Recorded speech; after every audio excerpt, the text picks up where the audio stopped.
అయితే ఆ సేవకునికి రొట్టె చేసేటప్పుడు గంపలో ఎంత పిండి అయితే ఉన్నదో అంతే పిండి మరలా దేవుడు గంపలో అనుగ్రహించాడు.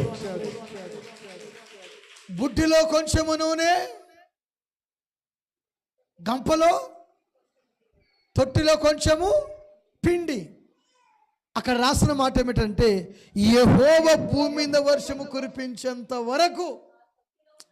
బాబా బాబా ఎప్పుడంట? యెహోవా భూమి మీద వర్షము కురిపించేంత వరకు తొట్టిలో ఉన్న పిండి తక్కువ కాలేదు, బుడ్డిలో ఉన్నటువంటి నూనె అయిపోలేదు. ఎందుకు అయిపోలేదు, ఎందుకు తక్కువ కాలేదంటే సేవకుని ఆమె పోషించింది కనుక, ఆమె సేవకుని పోషించింది కనుక ప్రభు బిడ్డరా దేవుడు ఆమెను పోషించుకుంటూ వచ్చాడు. ఇక్కడ కొట్ట చప్పట్లు గట్టిగా సరిగా దేవునికి మహిమ కలుగును గాక. దేవునికి స్తోత్రం.